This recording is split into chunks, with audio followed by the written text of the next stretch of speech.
Serikali kupitia ofisi ya Waziri Mkuu, Kazi, Vijana, Ajira na wenye ulemavu imetangaza ongezeko la kima cha chini cha mshahara kwa sekta binafsi, na hii ni kutoka shilingi 275,060 hadi shilingi 358,322, ikiwa ni sawa na ongezeko la 33.4%.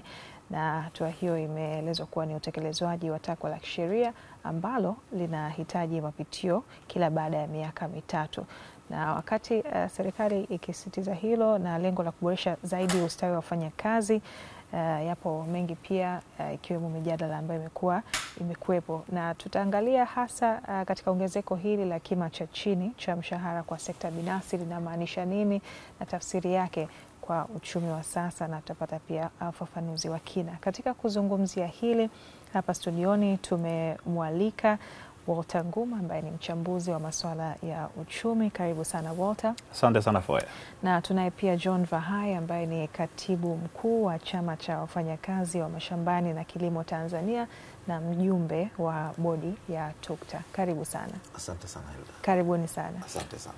Naam, na kwanza pengine tupate tafsiri ya ongezeko hili la 33.4 katika uchumi wa sekta binafsi. Nguma, lina maana gani? Ina maana kubwa, kwa maana ya kwamba unapoona kwamba mshahara inaongezwa, maana yake ni kwamba serikali imeweza kufanya tafiti na kuweza kuona kwamba kuna uhitaji wa watu ambao wameajiriwa katika sekta binafsi kuweza kuongezewa mishahara ili kuweza kuendana na ile pesi ya kiuchumi ambayo ipo, kwa maana ya kwamba kama kwenye uchumi pengine kwa mfano kuna mfumuko wa bei, maana yake ni kwamba watu wanahitaji kuongezewa mishahara ili kuweza kuendana na ile hali ya kiuchumi ambayo inakuwepo kwa wakati ule. Kwa hiyo serikali inaangalia kwamba ni namna gani kwamba kama wale wa upande wa serikali wameongezewa mishahara, maana yake ni kwamba na hao wanaofanya sekta binafsi na wenyewe wanabidi na wenyewe kuongezewa mishahara ili angalau kuweka balance au uwiano mzuri kwenye uchumi wa mtu mmoja mmoja, kwa maana ya kwamba huyu anayefanya kazi sekta binafsi na anayefanya kazi serikalini wote kwa pamoja waweze kuhimili ile mikiki ya kiuchumi au kuweza kuhimili yale mahitaji yao ya kila siku. Kwa hiyo ndio maana unakuta kwamba wanakuja na hii ya kwamba sasa sekta binafsi na wenyewe waweze kuongeza mishahara. Sasa unajua pasipo serikali kusema, wakati mwingine ni ngumu kwa sekta binafsi ambaye lengo lake siku zote ni kufikiria kupata faida kubwa zaidi, kuweza kuona kwamba kuna wakati au kuna haja ya huyu mfanyakazi sasa kuongezewa mshahara. Na ndio maana serikali ina jump in, inakuja sasa na kuweza kuona na kuweza kuambia sasa kima cha chini cha huyu mfanyakazi kiwe ni kiasi fulani. Na hilo limekuwa tu si kwamba linafanyika tu Tanzania peke yake. Sehemu kubwa duniani wamekuwa wakilitekeleza hilo kwa vitendo. Wende hata mataifa kwa mfano ya Ulaya na wenyewe wamekuwa na utaratibu huo wa kuhakikisha kwamba wanalinda maslahi ya wafanyakazi kwenye sekta mbalimbali, sekta serikali na sekta binafsi, ili watu kuweza kupata ile ahueni na unafuu wa shughuli zao za kila siku au mahitaji yao ya kila siku. Kwa hiyo ni jambo ambalo si kwamba ni Tanzania peke yake inafanya, ni duniani kote, kwa sababu ndio kazi kubwa ya serikali. Kazi kubwa ya serikali ni hiyo, kuhakikisha kwamba inamlinda mwananchi wake na inahakikisha kwamba mwananchi wake huyu basi anaweza kupata mahitaji yake ya msingi, ikiwa ni chakula, malazi, yote, matibabu, vyote hivyo kwa ujumla, katika gharama nafuu. Gharama hii anaipataje? Gharama hii ni kutokana na ile kazi ambayo anaifanya ili yeye kuweza kupata huo mshahara. Na huo mshahara sasa serikali inaweza kusimamia, kwa sababu serikali ndio yenye takwimu. Ina takwimu kujua kwamba mapato kwenye sekta binafsi yanaongezeka kwa kiwango gani, wanafahamu kwenye soko kuna nini, kwamba wanafahamu leo mapato labda ya Azam yako kwa kiwango gani, na katika mapato hayo maana yake ni kwamba je, mishahara ya wafanyakazi ikoje? Maana kama mishahara ile iko pale pale mwaka 2022 kuendana na kasi ya mwaka 2025 inakuwa kidogo ni ngumu. Kwa hiyo serikali ikiona kwamba hakuna mabadiliko hayo yanafanyika, maana sasa yenyewe inakuja na kuweka utaratibu kwamba angalau huyu wa mwisho kabisa kwenye hizi sekta, kwa mfano za kilimo, madini, usafirishaji na sekta nyingine mbalimbali, kwamba sasa kima cha chini cha huyu mtu kiwe ni kiasi fulani kabisa. Na kama alivyosema Hilda kwamba ni swala ambalo linafanyika kote katika maeneo mengi duniani, na ni swala ambalo pia liko kwenye mikataba ya kimataifa. Kuna mkataba unaitwa Minimum Wage Fixing Convention wa mwaka 1970 ambao tuliuridhia mwaka 1983. Lakini pia tunazo sheria nyingi tu za kazi hapa Tanzania, katiba pia. Kwa hiyo ni takwa la kisheria, yani kumwongezea mtu mshahara sio hisani, ni takwa la kisheria. Ni makubaliano ya kimataifa, kwa mfano ILO ndio kazi yao kubwa, International Labour Organization. Ndio kazi yao kubwa, ni matakwa ya kisheria. Sasa nataka nifahamu kwamba kwa sababu ukiangalia pia katika nchi nyingine tunaona viwango ni vikubwa ukilinganisha na nchi nyingine. Kwa hapa Tanzania, vyama vya wafanyakazi mnaridhishwa kiasi gani na namna ambavyo michakato ya increment, michakato ya nyongeza za mishahara inafanyika? Vyama vya wafanyakazi tunaridhika kwa sababu kama ulivyoeleza kwamba hili ni takwa la kisheria, na kumwongezea mfanyakazi mshahara sio swala la hisani, ni swala ambalo Katiba ya Jamhuri ya Muungano wa Tanzania ukisoma ibara ya 23 inasema ujira unaostahiki. Lakini pia iko sheria ya asasi za kazi iliyofanywa marejeo mwaka 2023, ukisoma kuanzia kifungu cha 35 mpaka 32 pale kinaeleza mchakato mzima wa namna serikali inapaswa ku review kima chini cha mshahara, na sheria hiyo imeweka wajibu kwa serikali kwamba kila baada ya miaka mitatu wanapaswa kureview, na nafikiri hiyo ilikuwa ni sababu kutokana na uchumi wetu unavyokwenda.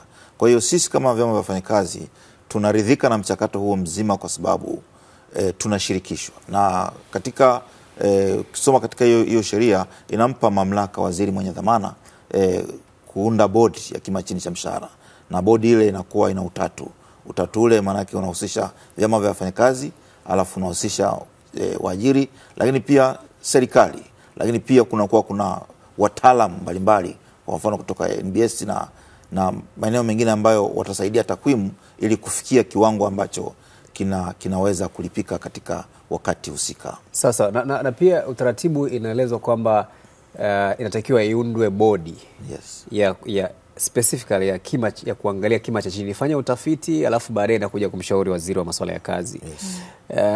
Utafiti ambao unafanyika ni wazi kwamba inabidi uchukue maoni ya wadau mbalimbali ambao kwenye sekta. Ni kwa kiasi gani bodi imefanya kazi hiyo, na nyie ni kiasi gani maoni yenu au mawazo yenu kama vyama vya wafanyakazi yamechukuliwa katika kuamua hichi ambacho kimetokea? Ni wazi kwamba bodi imetekeleza wajibu wake kwa mujibu wa sheria, kwamba pamoja na kupewa mamlaka hiyo, bodi pia inaweza kuteua wataalamu ambao katika mchakato wa kima hiki kilichotangazwa na Mheshimiwa Waziri kwamba kuna wataalamu ambao walipita kwenye maeneo kukutana na wafanyakazi, kukutana na waajiri, kupata maoni ya kwao. Lakini pia baada ya zoezi hilo kulikuwa kuna public hearing ambayo ilifanyika katika sampling ya mikoa majiji 4: Mwanza, Arusha, Dar es Salaam na Mbeya, ambapo wajumbe wa bodi walikutana na makundi ya wafanyakazi pamoja na waajiri kutoka kwenye maeneo hayo kupata maoni, na baada ya hapo ndipo mchakato sasa wa kuwasilisha wa kuona kwamba kima hiki kwa mujibu wa maoni ya wadau hasa waajiri pamoja na wafanyakazi, kwa sababu ukiangalia kama unavyosema waajiri wao lengo ni kupata faida kubwa, lakini wafanyakazi wanaangalia uhalisia wa maisha, wanaishi vipi kule. Kwa hiyo kimsingi baada ya kufanya tafiti hiyo na kwa kutumia wataalamu, kwa mfano wachumi wanakuona inflation rate, mfumuko wa bei na mambo mengine yanayofanana hayo, basi ndio bodi inamshauri waziri kwamba katika sekta hizi basi kima hiki kinaweza kikalipika kwa sababu tayari waajiri wana uwezo wa kulipa, lakini pia inaweza ikapunguza kidogo makali ya maisha kwa wafanyakazi. Licha ya kwamba ukweli wa nchi yetu ya Tanzania tuko kwenye kima chini cha mshahara, hatujafika bado kwenye ile tunasema living wage. Tuna minimum wage, hatuna ile living wage. Kwa hiyo kwa maana ya kima chini cha mshahara kufanya uishi kwa staha, kufanya uishi kwa staha, hatujafika kwenye nchi yetu ya Tanzania, hatujafika huko. Kwa hiyo kimsingi tunatoa minimum wage ambayo inamfanya Mtanzania aweze kusurvive. Yes. Sawa kabisa. Na ukiangalia Hilda pia kwenye nchi nyingine, kwa mfano tukiangalia nchi za Afrika ambazo zina kiwango kikubwa cha kima cha chini cha mshahara, tunazungumzia nchi kama vile Seychelles. Seychelles wana close to dola 400 mpaka 450. Hapo tunazungumzia milioni 1. Kwa hiyo mtu wa Seychelles, mtu wa chini kabisa analipwa milioni 1. Tunazungumzia nchi kama Morocco ambayo na yenyewe ni around kiwango hicho. Misri. Duniani tunazungumzia Luxembourg ambayo kima cha chini cha mshahara ni milioni 6. Sasa unaweza ukafikiria milioni 6 kwa hapa kwetu inawezekana ni mtu afisa mwandamizi kabisa na analipwa kiasi hicho cha fedha. Na hapo aligusia hoja kuhusiana na kima cha chini cha mshahara, lakini pia kiasi cha kumfanya mtu aishi maisha ya staha. Tuna muda gani kufikia huko, Walter Nguma? Kwanza niseme Goodluck, hayo mataifa ambayo umeyataja, unajua ongezeko la mshahara pia linakwendana sambamba na ongezeko na ukuaji wa uchumi wa eneo husika. Na pia lazima uangalie zile gharama za kuishi. Unajua kwa mfano ukichukua gharama kwa mfano Luxembourg kama umezungumza hapa, ambao sasa hivi ukiangalia kima cha chini ni takriban kwenye dola 6,000 wanayo hiyo. Sasa ukiangalia kwa mfano dola 6,000 ukiileta hapa ni pesa ambayo analipo labda mkurugenzi mkubwa kabisa wa kwenye kampuni.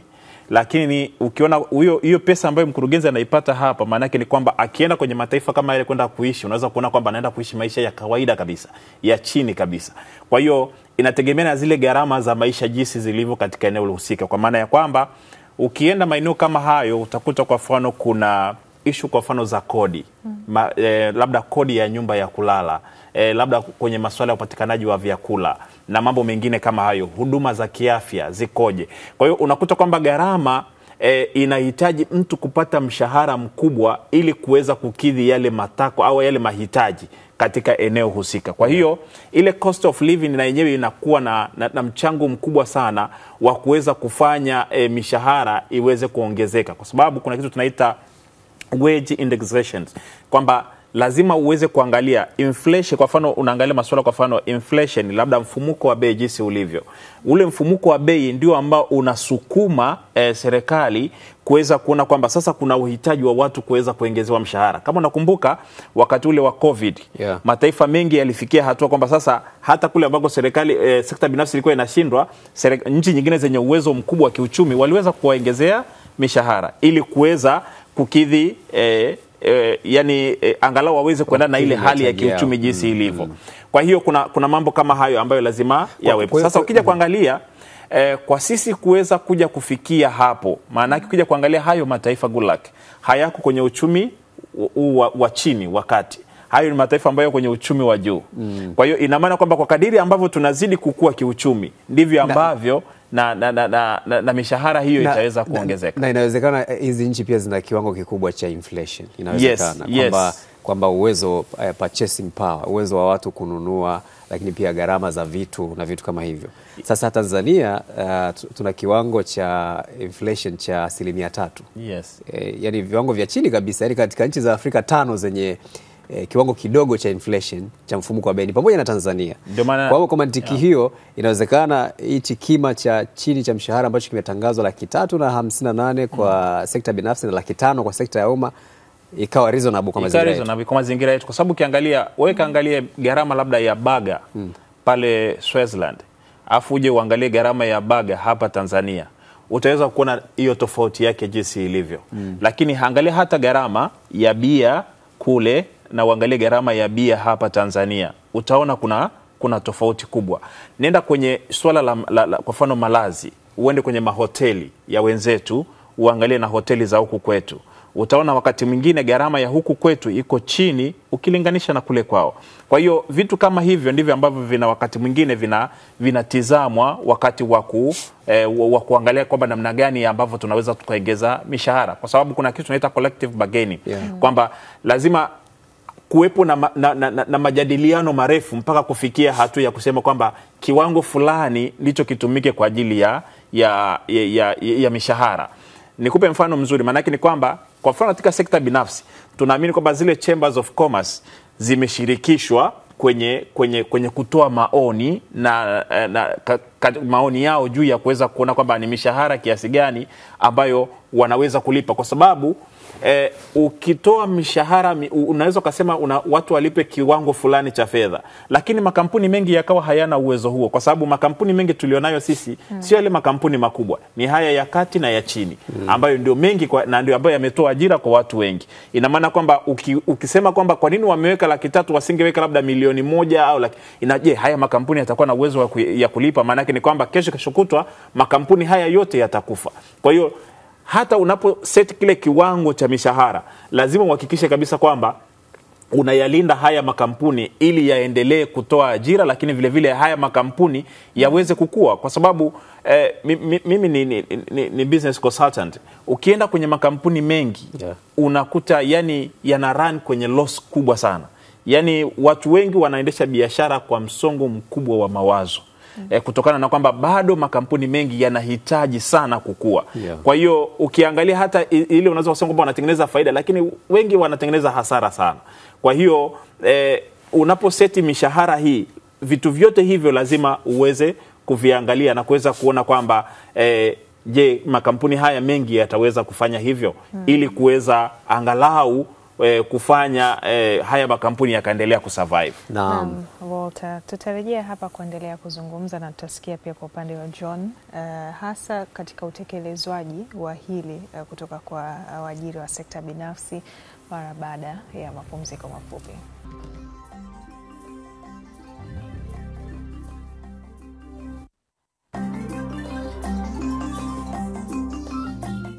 Karibu tuendelee, tunajadili kuhusiana na ongezeko la kima cha chini cha mshahara kwa sekta binafsi, na tunaye hapa Walter Nguma, mchambuzi wa masuala ya uchumi, pamoja na John Pahaye ambaye ni mjumbe wa bodi ya TUCTA na katibu mkuu wa chama cha wafanyakazi wa mashambani na kilimo Tanzania. Na John, kwa upande wa uhalisia sasa hasa wa waajiri kutoka sekta binafsi kufuata viwango hivi vya kima cha chini, wakati mwingine imekuwa inaonekana kuwa ni changamoto.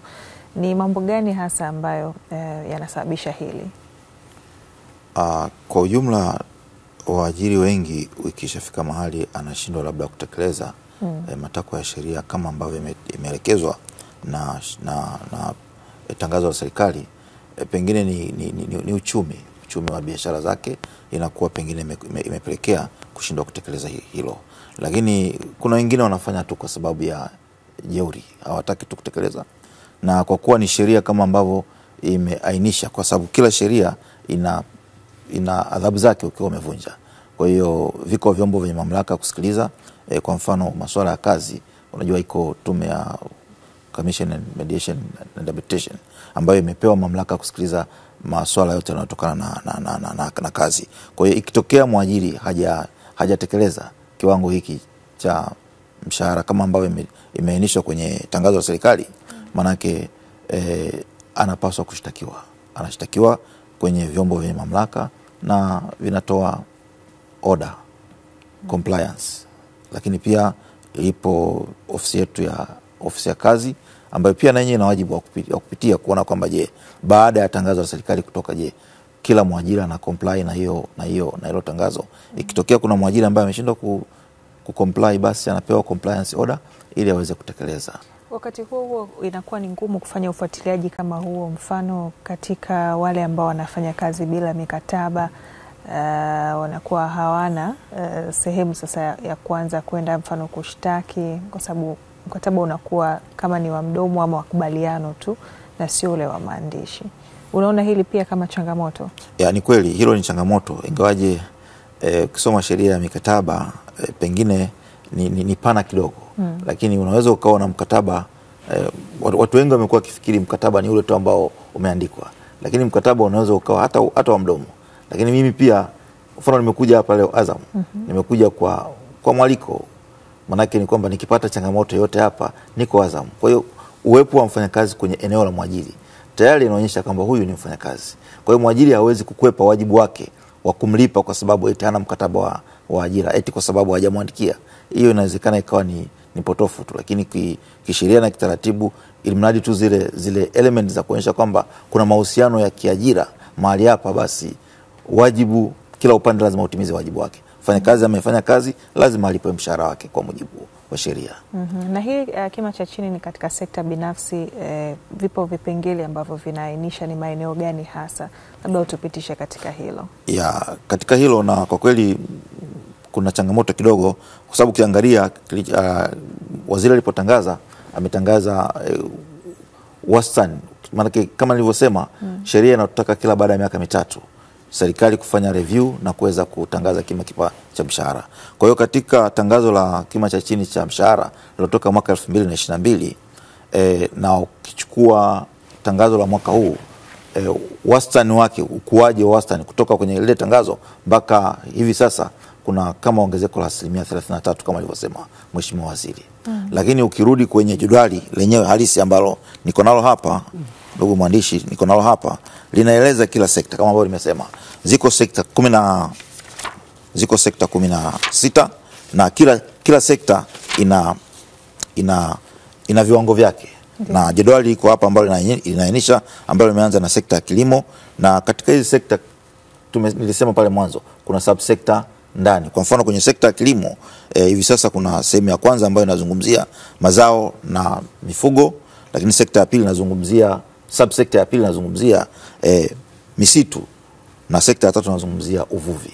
Kwa hiyo kimsingi kila sekta ina viwango vyake. Sasa ukiangalia kwa mfano kwenye jedwali, sekta ya kilimo ambayo zipo subsekta tatu, unaona kuna mazao na mifugo, kiwango chake ni shilingi 1,175 kwa mwezi. Kiwango chake cha chini kwa mwezi. Na ukisoma katika ile jeni iliyopita ilikuwa ni 1,140,000. Kwa hiyo kuna ongezeko la 35 ambalo ongezeko hilo ni kama 25%. Sasa kwa nini tunasema ukichukua overall sasa ya sekta zote ndio unakuja kupata 33%? Tukienda kwa mfano sekta ya majumbani kama ambavyo tumezungumza kwamba mfanyakazi wa majumbani anapaswa kulipwa shilingi 80,000 kwa mujibu wa tangazo hili ambalo litaanza matumizi yake tarehe 1 mwezi wa kwanza. Na ukisoma katika tangazo lililopita ilikuwa ni shilingi 60,000. Kwa hiyo ukiangalia hiyo ongezeko la shilingi 20,000 ni kama 33%. Kwa hiyo ongezeko hili inawezekana likaonekana ni dogo kutokana na kile kilichokuwa kinalipwa awali, lakini ukiangalia kwenye uchumi wa taifa na kwa maana ya biashara kwa ujumla kuna kitu kimefanyika. Kuna kitu kimefanyika. Labda tu jambo kubwa la kuwasiwa wafanyakazi waendelee tu kuwa na subira, kwa sababu serikali itaendelea kufanya mapitio ya mishahara hii kwa mujibu wa sheria, kwa sababu kama sheria imeweka wajibu kwa serikali kureview kila baada ya miaka mitatu, basi wajibu huo ukitekelezeka, tunaamini tutaendelea kusogea. Umegusia sekta moja hapo ya kilimo. Yes. Sekta nyingine ni sekta nyingine ambayo kwa mfano nikichukulia kwa mfano sekta ya afya. Sekta ya afya unakuta kuna subsekta 5.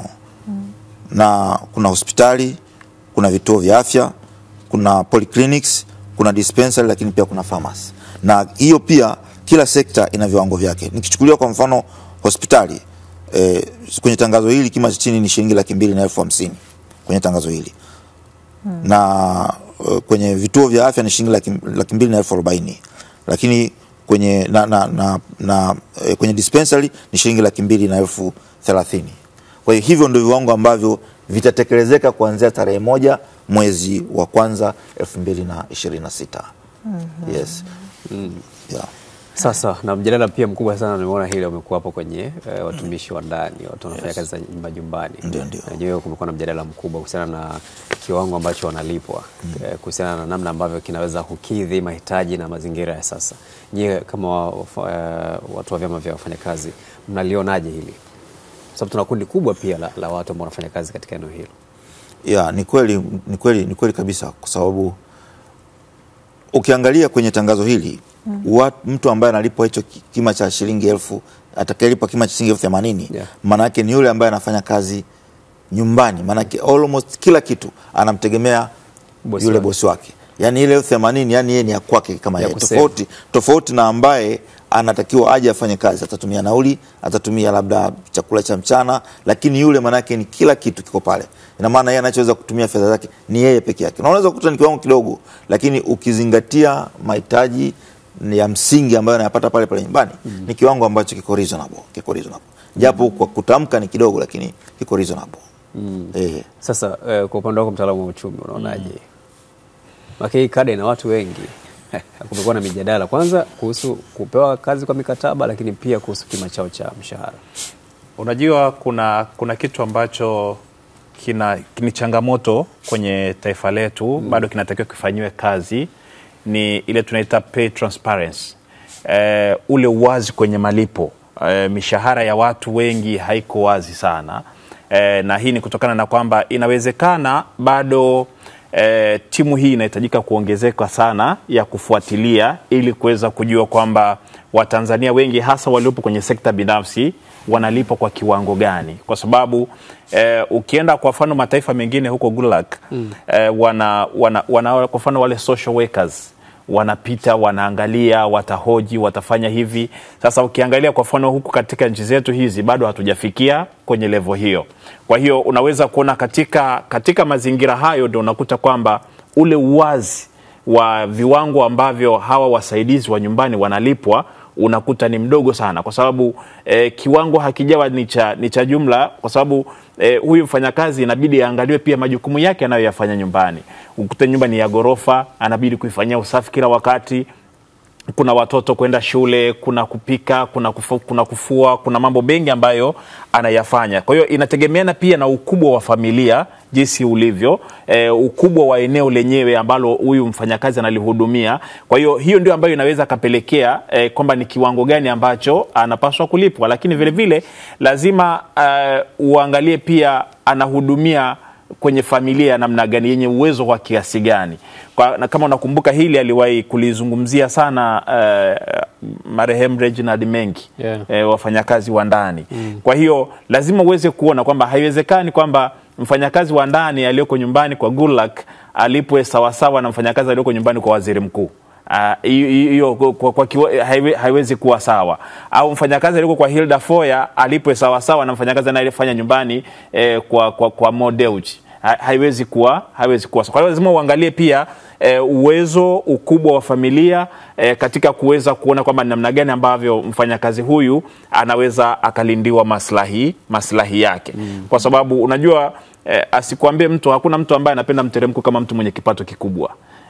Mtu anaweza kana kipato kikubwa lakini asitaki kulipa mfanyakazi mshahara mkubwa. Kwa hiyo ni vizuri tukaweza kuangalia kwamba namna gani ambavyo tunakuwa na ile pay transparency, kwamba uwazi wa malipo uwe wazi zaidi, angalau ili kwenye ufuatiliaji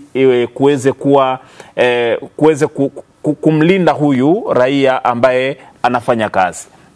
Lakini jambo kingine ambalo linaweza nikalizungumza katika hilo ni kwamba lazima tuangalie ile labor market regulations, kwa maana ya kwamba kama tumekwenda kubadilisha viwango vya mishahara, lazima tuende kuangalia zile regulations zetu, zile tuseme sheria zetu au kanuni zetu zinazosimamia masuala ya wafanyakazi, na zenyewe ziweze kuangaliwa, kwa sababu pale kuna vitu vingi Gulak vinapaswa kuangaliwa.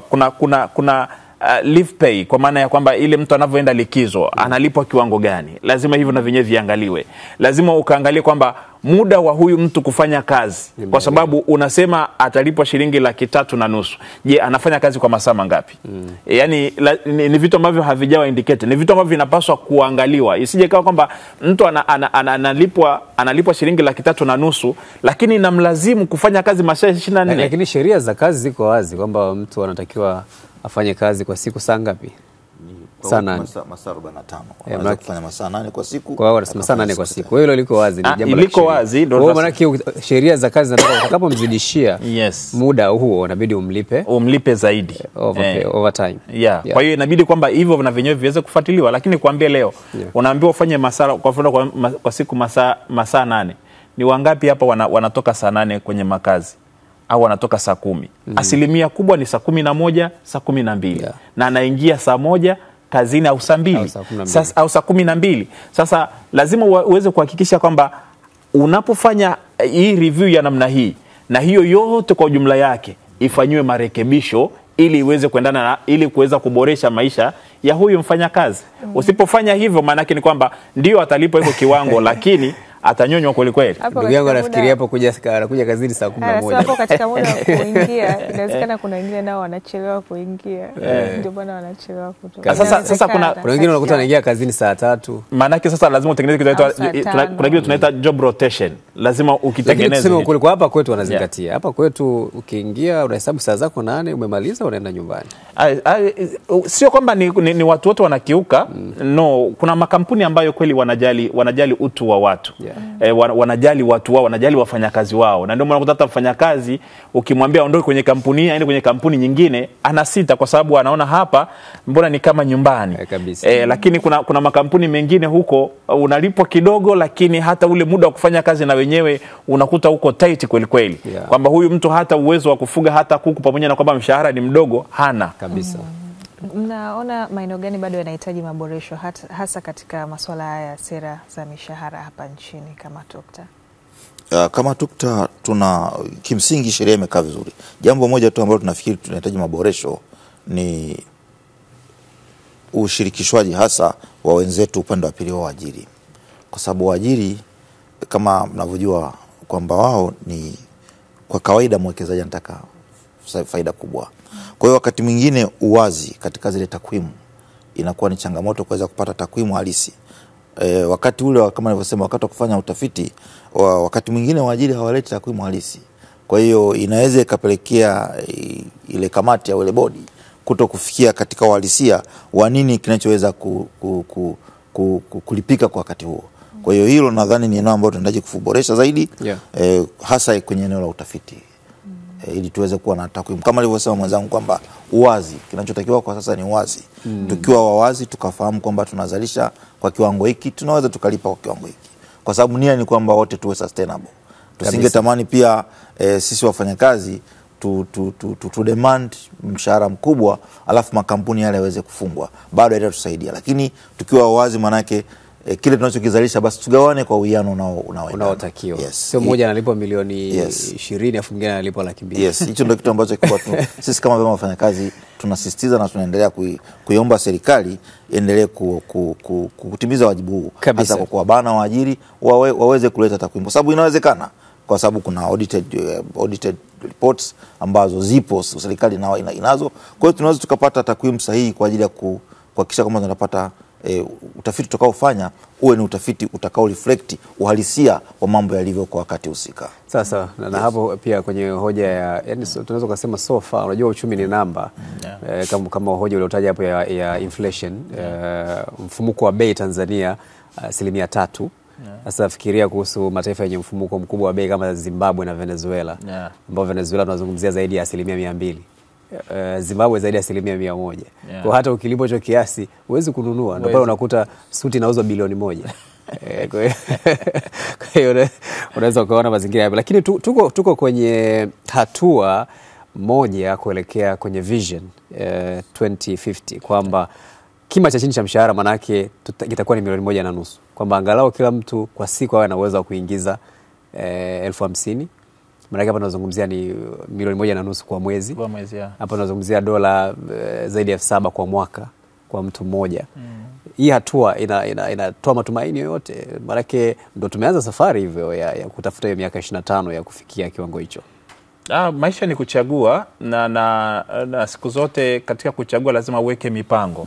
Na mipango hiyo ndio ambayo itatufikisha huko ambako tunataka kufika mwaka 2050. Kwa hiyo inawezekana kama usimamizi ukiwa ni mzuri, isibaki tu kwenye makaratasi. Swala ni utekelezaji, usimamizi, utekelezaji, na kuweza kuhakikisha kwamba tunakuwa na sera nzuri zaidi zinazoendelea kuboresha mazingira ya ufanyaji wa biashara, uwekezaji, lakini vile vile mazingira mazuri ambayo yataendelea kufanya wafanyabiashara waweze kuendelea kufanikiwa zaidi katika mazingira hayo.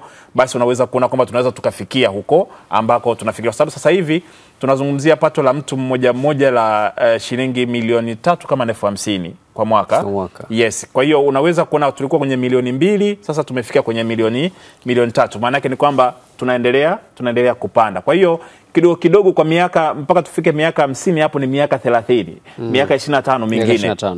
Sasa kwenye miaka 25 yanaweza yakafanyika mambo mengi, kwa sababu ukiangalia kasi sasa hivi ya maendeleo duniani ni tofauti na miaka ya nyuma, kutokana na masuala makubwa ya mabadiliko kwenye masuala ya teknolojia na vitu kama hivyo, ndio ambavyo vinapelekea kasi ile ya miaka ya 70, ya 80, ya 90 kutofautiana na kasi ya miaka hii ya karne hii ambayo tunaizungumza hivi sasa, kutokana na kwamba teknolojia imeendelea kuwa kubwa. Kwa hiyo unaweza kuona kwamba tunaweza tukafika, inawezekana tusifike kwa 100%, lakini angalau kwa 60 au 70 tukaweza kufikia hapo. Yes. Safi kabisa. Maana hapo sasa hivi umesema per capita ya shilingi ngapi? Like milioni 300. Yeah. Maana tunazungumzia milioni 17 kwa mwaka 2050. Yes. Ambao ni sawa na dola 7,000. Yeah. Inawezekana. Na nikwambie kitu kwa kumalizia ni kwamba serikali inapotangaza kiwango cha chini cha mshahara, yani kama wana lengo la kutaka kuhakikisha kuona kwamba uchumi wa mtu mmoja mmoja unakuwa, ni lazima kufuatilia kwa karibu kabisa, kwa sababu vinginevyo malalamiko ya watu yataendelea kuwepo siku hadi siku, lakini vile vile hata serikali na yenyewe itaendelea kukosa mapato, kwa sababu watu wanapoongezewa mishahara na serikali na yenyewe inapata. Naam, kabisa. Shukrani sana Walter Nguma, asante sana pia kwako John Bahai kwa kuungana nasi. Shukrani. Tunakamilisha hivyo kubwa, tumegusia kuhusiana na ongezeko la kima cha chini cha mshahara kwa sekta binafsi na uwiano pia wa hali ya kiuchumi na maisha.